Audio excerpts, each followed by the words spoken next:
Hi, welcome to another episode of We Be Life in Pod, the podcast where we talk about the highs and lows about life and the what even is my life. I'm Sabina Richards, and today we're talking about establishing boundaries and saying no without guilt. So let's get into it immediately.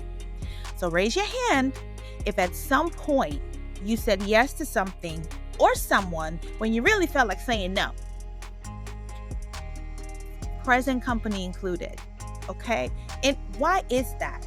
I think that for a lot of times, we don't want to say no. And I think it's because I want to think that for many of us, we weren't taught how to establish healthy boundaries. So a lot of times when we want to say no, we don't. I think it also stems from childhood, right? You know, growing up in a Caribbean household, and maybe not just a Caribbean household, but I reference that because that's my background. So growing up in a Caribbean household, always taught that children should be seen and not heard. And I think that for many of us, we carry that into adulthood. And I know, again, it's not only Caribbean households, but different cultures have some form of this phrase, children should be seen and not heard. So as we grow up, and it just makes me wonder, now that I have a daughter and she's in the stage where she's saying no, that's her favorite word, because at this point they have no power. So they're trying to establish some form of dominance. So their first word, or not their first word, but you know what I mean. Their quickest response is no. 1 week or 2 weeks ago, someone wanted to give her a high five. And I said, "Oh, you don't want to give her a high five?" She's like, "No." And she moved back and said no. So what happens from that age to as we get older, where we now are losing that inner voice or that inner part of us? At that young age, she knows that I don't want to give this person a high five. I don't know who they are. But what if I force her to give this person a high five? From that point, could it be that I'm starting to make her question or doubt the fact that she has a voice or she has a boundary? Right? Coming to think of it, because, I grew up in an age where I was part of the children should be seen and not heard. And for a lot of my growing up, I had a people-pleasing phase where I would go to places and hang out and things I didn't want to do, but because, your friends want to do it or your family said you have to do it, or et cetera, we lost our independence, for lack of a better term. And that voice where we know we don't want to do it, it's as if we had no personality, no individuality. And it's just, now that I have a little kid, I'm just like, wait a minute. If at this age, Shorty could tell me no, how do we go from that age saying no very boldly and very affirmatively to being adults to the point where we feel guilty saying no to something, as if we are supposed to say yes to everything and to every request? So I think that it started from when we were younger. And I think that as we get older and we go through different experiences in life, we either remain in that, not submissive, but just in a space where we don't feel comfortable in asserting a boundary because we were taught that that's not polite. We were taught that we need to be polite in communicating, and we need to, if someone is saying something we may not like, that we need to be considerate of their feelings. As it's just, when I think about how many of us at my age were raised, it just makes me really determined to make sure that my little girl growing up, that I raise her to have a voice. And then I respect the boundary that she sets. Now, let's not get it twisted. This does not mean that baby girl is going to be out here running amok. That's not what that means. Because we were raised with discipline and order. However, I also want to make sure that as she's growing up, she has an individuality, right? So that's my take on why boundaries feel so hard. Now, I noticed, again, just from growing up, from being around different groups of people and in different conversations, that a lot of the concern when establishing a boundary or trying, and I say try because I think it's important, because some people just don't want to do it, again, because there's a concern that the other individual's feelings and their needs are more important than our own. And there's also an expectation, there's an entitlement from the other side that, well, you have to do this, or, or there's a manipulation that makes you think that you can't say no. Why are you saying no? I thought you're my friend. You're my only friend. I thought, you loved me. I thought you're my relative, or, you can hold me down, or whatever the case may be, right? All these things happen and making us want to say no, and preventing us from saying no. Okay? I'm saying that because no is a full sentence. And I'm thinking personally from my people pleasing days. And I'm so happy that I am out of that. I've been out of that for a while, to the point where when I say no, I don't have the feeling that I need to give you an explanation of any kind. If you are someone that's important to me, my mama, hubby, certain people, yes, I may give a little explanation. A little, but no is a complete sentence. But here's a perfect example, in its simplest form. 2 examples. So again, when we are going home, for those of us who go back home to another country to visit, right? And then we're coming back. I don't know about y'all, but I know from Caribbean culture, there's always somebody who wants us to bring something for somebody else. Mind you, they don't know what situation you have going on in your suitcase. They don't know if whatever they want you to bring is going to cause an overweight. But for some reason, there's an expectation, and there's an expectation that you have to bring their things. Now, this is not saying we go home and then we bring the things that we want, that we've chosen, that we know might make our suitcase overweight. We're not talking about that. Okay, we're talking about we're going home and someone gives you a bag this big of God knows what to bring to some relative, or to bring to some friend, or to bring to this person somewhere. Why you can't send it yourself? So they were waiting for this package for 6 months because they knew I was coming down.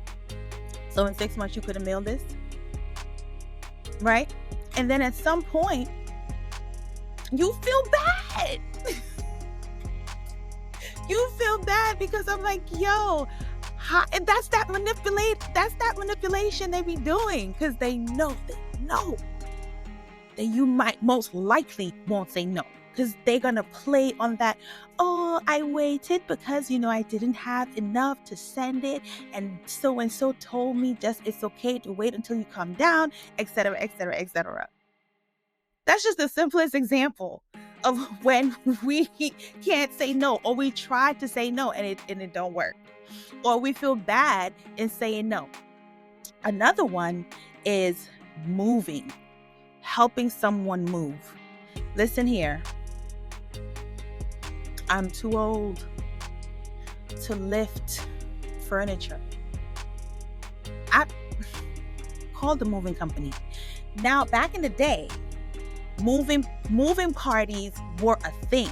You would get your friends together. Some people still do that because they got the energy, they got the time, they want to. It's amazing. And there's certain situations where you definitely will roll your sleeves up and do that, right?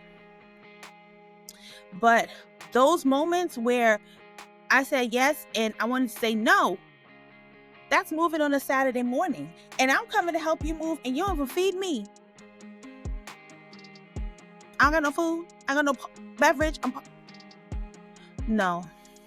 Call the movers. I probably won't help you contribute to the moving costs, but I might recommend them, or I'd be like, you know what, I'm not able to do that, or no, I'm not coming to help you move, but I found some moving companies that you can use that may be reasonable and may be within your budget, right? So those are just two simple examples. Traveling, someone's always asking you to bring something back and you always feel bad. I mean, it's different if someone is giving you money to buy something and you already have an established agreement that when you go somewhere, you're going to bring something back for them because they paid you for that. That is completely different than going home to whatever country and having someone just expect you to take some parcel back for a family member. That's the example I mean. And moving two examples, okay? So here are some other reasons why boundaries feel so bad and establishing boundaries feel so bad, okay?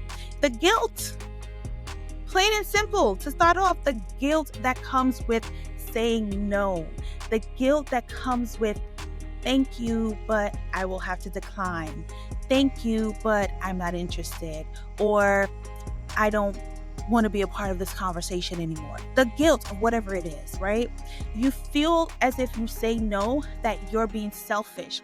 But we have a right. It's okay. Being selfish is not so bad in some things. If saying yes to something is going to be to your detriment, whether it's mentally, emotionally, physically, financially, spiritually, you can say no. It's okay. You can say no. It's okay to be good to yourself, feeling obligated to please others. Again, there's that manipulative, that's that entitlement that people project onto you, making you feel bad, okay? Because you want to avoid conflict or confrontation. Sometimes there's an anxiety with saying no because some people are just not confrontational. Some people don't want to have an argument. And an argument is just two people bringing their points of view. But some people don't like confrontation, so they'll just say yes to things, knowing that they don't want to say yes, knowing that they don't like it, knowing that it probably, just the thought of saying no gives them such anxiety. They're in hives, they're hyperventilating, they just shut down because just the thought of saying no and having a confrontation is a problem. If you have low self-esteem, if you think that, this person is better than me, or I don't understand. Saying no is okay. It truly is cultural. I mean, as I've been doing some research for this topic, it truly is cultural. It can absolutely be cultural and how we were raised. I know culture has a major part to do with our abilities to establish boundaries, and also the way we were raised. Because if we were not raised that it's okay if you say no, or like, for example, with my daughter, I'm going to go back to her because I'm looking at her and it's just making me think about, like, wow, I was raised differently. For example, sometimes she's at the age where she doesn't want to change her Pampers all the time, even though you need to change it, right? So I speak to her regularly. I think I did baby language when she was a baby, but I speak to her regularly. And so if she's running around, I'll say to her, okay, you're not ready to change your Pampers, but we can change it now or we can change it later. But you have to change it because you made a mess in there. So tell me what it is you want to do. I give her a little bit of time and then she'll come back and she relaxes herself and then we change. Because they're trying to establish, some type of dominance. I'm new mom, so I'm reading all these baby books and all this information. And one of the things that they say, which makes sense, is that with our little babies at this age, where they don't have any control over their environment, they're trying to establish some form of control. So if it's changing their Pampers whenever they're ready to, or if it's taking a bath whenever they're ready to, it doesn't mean that they're not going to take a bath, but it's more of, okay, we have to take a bath so we can do it now, or we can do it in an hour from now, right? So it gives them some form of control. And in her little mind, it's like phenomenal just to see in her mind how she understands what we're saying. So I think it starts from childhood, when we're raising our children, to establish boundaries. For them to understand it's okay to say no. It's okay to listen to that voice. If you don't like something, you don't want to do it, if it doesn't make you feel good, it's okay. You can say no.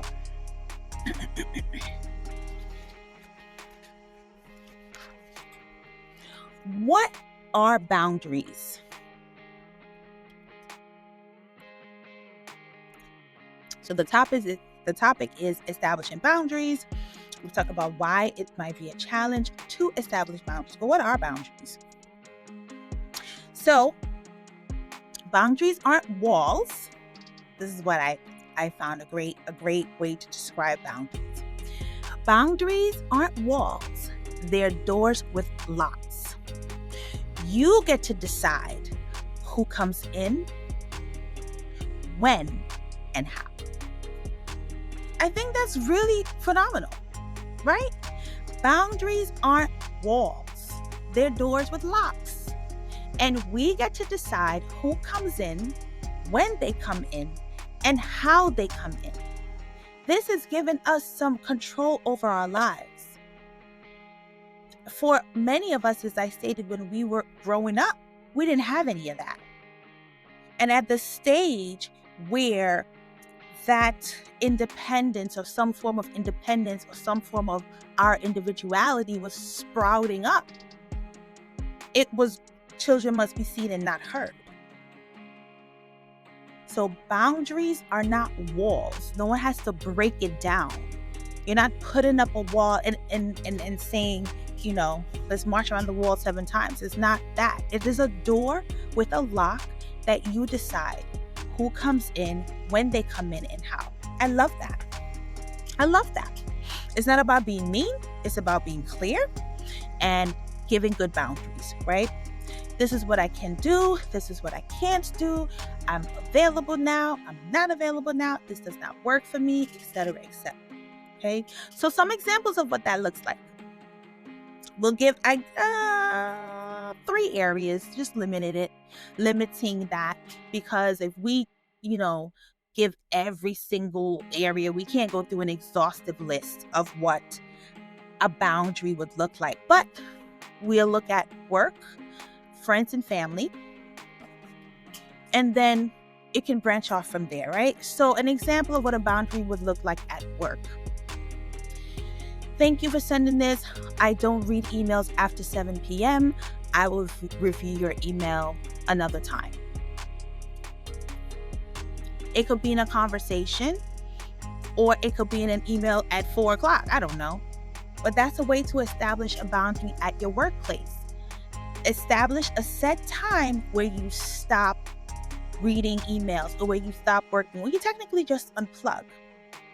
We know there are some positions where you can't do that. We know that there are some positions that do require you to be accessible and available. We are very well aware of that. But the ones that don't require that type of access at your workplace, establish that boundary. Give yourself a moment to unplug from work. Okay? Friends, if there's plans, but you're unable to make plans, or you're unable to attend those plans, it's okay to say, you know what, thanks so much for the invite, but I can't make it tonight. You can redirect and say, maybe we can get together next week. Maybe we can get together tomorrow. You can do that if you want to add that redirect, if you feel uncomfortable being so blunt, right? And with your family, I'm not comfortable talking about that topic. I don't like it. No, I'm not able to pick you up. No, you can't stay here. I wish I could help, but I can't. So just simple examples of how we can establish boundaries with friends, within the workplace, and also with our families. And it doesn't have to be those exact words, but you can use words that's comfortable for you.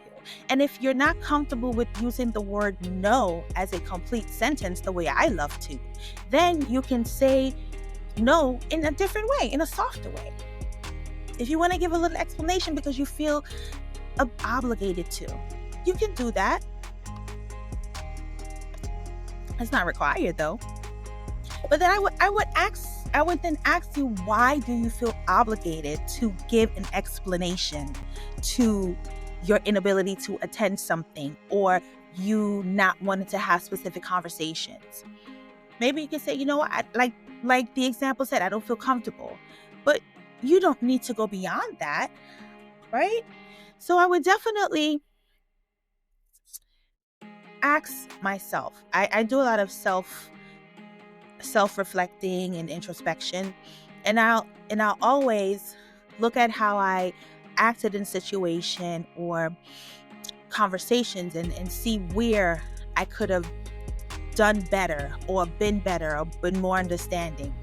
And I would recommend that if you feel that you need to give such an explanation for your no, ask yourself why.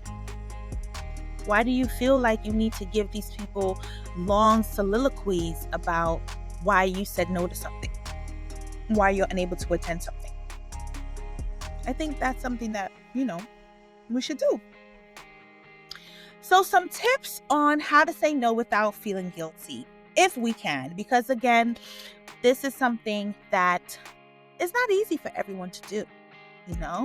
It's not. I'm saying it as if it is, but it's not. And like I said, I had years of people pleasing and feeling obligated to attend certain events, feeling obligated to help in certain areas, to do certain things when I didn't want to, when it just broke me, when it took so much out of me, just depleted me.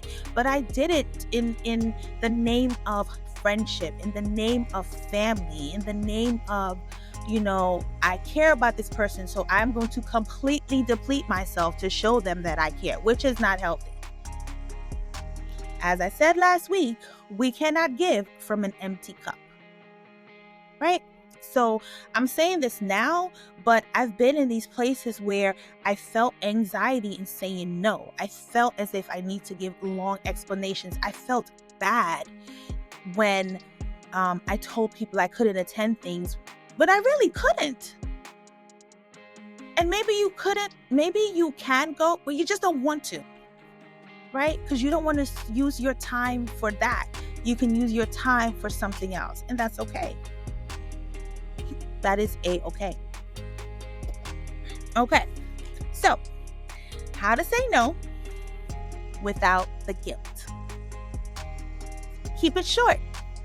Like I said, we don't need to give soliloquies.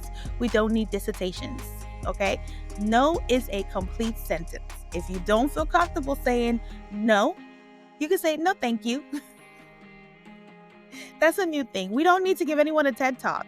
No, it's okay. It's okay. Okay? Swap guilt with gratitude. So it could be something like, thank you for considering me. However, I'm unable to participate. I'm unable to attend. Right? You said no. It was a little soft. You acknowledged the fact that you were included or considered, but you're not able to attend. Or you're not able to help. Here's a resource that could be helpful as opposed to me. Okay? You could delay your response. That might give you time to think. That might give you time to truly check your schedule. So you could say something such as, you know what? Let me check my calendar and I'll get back to you. Let me look into that and I'll let you know if I'm available. I'll let you know if I can make that.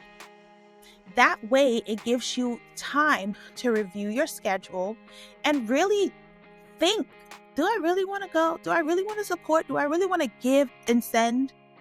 Do I? So you can delay your response. You don't have to give an immediate response. Again, take everything into consideration, because if there are things that require an immediate answer, then you might have to just be forthcoming with your yes or no. So those may be situations where you can't give a soft response, you can't redirect, you can't delay. You just got to be firm on your position, right? And the other thing, when we establish a boundary, we need to maintain it. It's okay. We might even be hurt holding that boundary. It might hurt us more than it hurts the other person because we're so not used to establishing and standing firm in our boundaries. But when we establish them, we need to hold them firm. Because then what are we? If we don't stand for something, we're going to fall for anything. These are words that I learned from one of my Sunday school teachers many, many, many years ago, and I've never forgotten it. If you don't stand for something, you're going to fall for anything. So if you establish your boundaries, stand firm on it. What's the saying now? Stand 10 toes down, whatever the phrase is, right? Stand on that. Okay? So if people are getting upset that you set boundaries, they're revealing themselves. Because that means that they benefited from you not having any boundaries, that they got over on you, right? People who love you without any consequence, without wanting anything in return, without there being some, ulterior motive, they will have absolutely no problem when you establish a boundary. Because it wouldn't change their love and respect for you. Right? The people who got an issue with you establishing the boundaries, them the ones you need to pay attention to. There's a saying that's related to this, right? Those who matter won't mind. And there's another part, I can't remember it. Or something to that effect. Those who mind don't matter, and those who matter don't mind. Something like that. But that goes right up there with if you establish a boundary and people get upset because you establish a boundary. So what if I say no? That shouldn't change anything. I said no to this time. And then another thing that people will try to do to retaliate, like let's say you establish a boundary for a specific event or a specific moment, they will start excluding you out of everything because of that one time. People do that. That's retaliation. That's manipulation. Oh yeah? You want to say no, but we're just going to leave you out permanently. That's not love. That's not consideration. Because why are you mad? Because I'm an individual and I didn't want to attend that specific event. So now you're just going to leave me out? Cool. I'm the type of person, you start excluding me from things, don't ever look for me. You will never see me again. Block, delete, you don't even exist. I'm that type of person. I'm not begging you. If you didn't invite me, I know back in the day, I remember one time someone didn't invite me to something and I asked them about it and I was pretty hurt. But I've learned since then, if you don't invite me, I'm not asking you.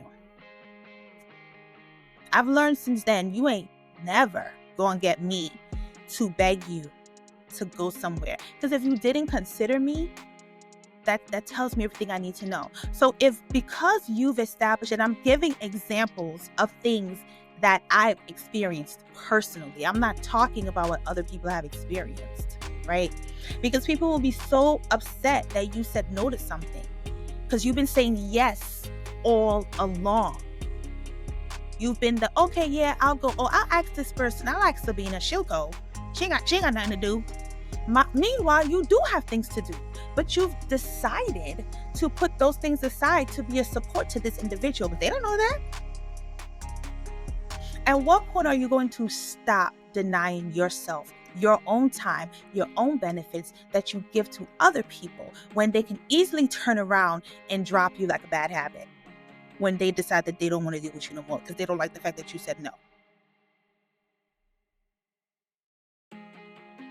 I'm just saying, when you establish boundaries, people reveal themselves. Now we got to make decisions, right? So we can politely drop those people. I ain't got to make an announcement that I'm dropping you. You just don't hear from me no more. We just don't rock. I've always been that type of person because I'm not a fist fighter. I've never been a person to do fist fighting, but I will delete you from my life. You will be erased. If I feel like you're retaliating against me for something, from some nonsense. Now understand, If we have a different level of relationship, I might approach you. Because our relationship is to the point where maybe I'm wrong. Did you just decide because I said no to the last invitation that you just going to not include me to the rest? Because I need to make informed decisions about these relationships, right? And again, I'm telling you things that I've experienced and I've gone through. So to the point where I'm just like, no, if I say no, it's no. And especially now that I have my daughter, no. I need to be an example for this little girl about how to be not only feminine and all these wonderful things, but a strong woman. And it's okay. I need to make sure I'm building a woman of character, right? And stick to itness. All right. So the boundaries mindset shift, right? It's a challenge. I stated already before that the boundaries, they won't push people away. It'll keep the right people around. And the people who truly love you and respect you will adjust. Some other things to notice with the mindset shift when it comes to boundaries. Recognize and identify your own needs. I referenced that. How many times are we going to empty ourselves and give to others? We need to pour into ourselves the same way we think other people are important and we pour into them. Are we not important? Do we not matter? We cannot continue to hold everyone so high above ourselves that we are so afraid to say, you know what, I'm tired.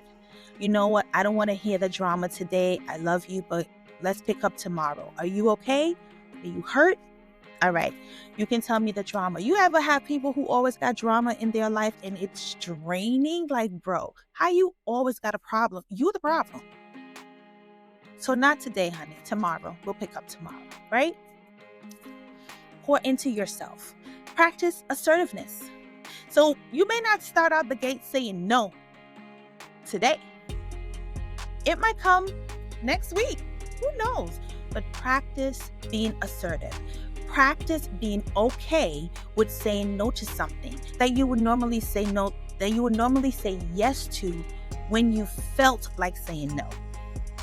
Right? Be assertive and stand on it. Again, it might hurt you more than it hurts the other person because you're not used to it. But you have to start pouring into yourself. That's one way to do it. Be assertive. Challenge the beliefs that we were raised with that brought us to this point where we're so afraid to say no, that it takes therapy and all these things. And I'm not knocking therapy, but we should be able to choose ourselves from this jump. Why is that so hard for us to do? I truly believe it stems from the way we were raised. Personally, no one else has to believe me. That's okay. Focus on the positive, right? Focus on the positive. You know what? I really want to support this person, but I am just so drained. I'm so tired. I'll let them know. I'll send them a gift or a handwritten card or something for those relationships that matter. Because sometimes there are relationships that matter that we just cannot pour into because we need to pour into ourselves. So when we say no to those, we will then send some, maybe like a gift basket or an appreciative card or a note. That's different because you have to pour into yourself, but you still want to make sure that relationship that's important to you is maintained and sustained, right? And that's also one of the individuals who has no problems with the fact that you've established boundaries. And just make sure I say that. Seek support. Seek support. There's always going to be in a group, in a friend group or somewhere, there's always going to be two people who feel the same. Say no.